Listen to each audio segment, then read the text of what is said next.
The first time I ever danced with a girl, she leaned in close and asked me, "Why are your arms so stiff? Dancing with you is like dancing with a mannequin if they made mannequins super bony and with very sweaty palms." And to be fair, my palms were sweaty and simultaneously ice cold. I was, and continue to be, a miracle of physics. Who knew that adult hands could be supported by wrists that a 5-year-old or baby duck could easily snap? This may be a small part of why I spent my teenage years absolutely failing with women. In middle school, I would ask girls I liked how much they weighed to see if I might weigh more. Numbers made me excited. I loved math. I used to think this meant everyone else loved math too.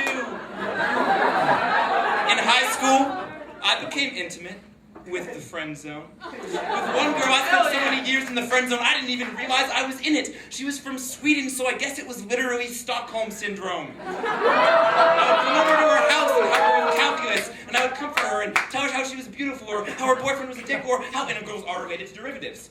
Eventually, I spent so much time in the friend zone, I grew to think of it as some kind of magical home away from home, some lush forest filled with unicorns and elves and puppies, none of whom were getting laid. I was on an adventure, constantly uncovering new questions about this mystical place. Are you in the friend zone if they're sleeping with other people and not telling you about it? Are you in the friend zone if they tell you they would totally marry you in 15 years? Why would you marry me in 15 years if in 15 years I'll still be a virgin because you never slept with me? A few months after my first girlfriend and I broke up, I heard that she lost her virginity to the next guy she dated. And at the time, I thought of this as a betrayal, not her choice, as if she owed me something. A newspaper column once defined the friend zone as follows. She discusses her love life with him and has the audacity to ask his advice on it. He performs favors for her. He does everything a boyfriend would do, but gets no benefits.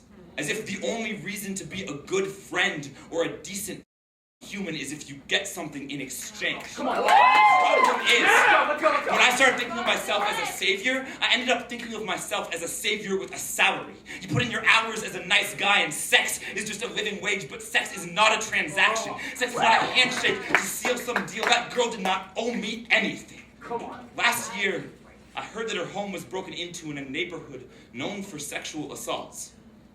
Nothing happened to her. We all know the statistics. Your rapist is more likely to be someone that you know. The boogeyman, the stranger in the alley is real, but not as real as we are. We all know the statistics, but we don't know how to accept how easily we become part of the problem. You cannot kill a monster until you are willing to see it in the mirror, until you recognize its shape in your own skin.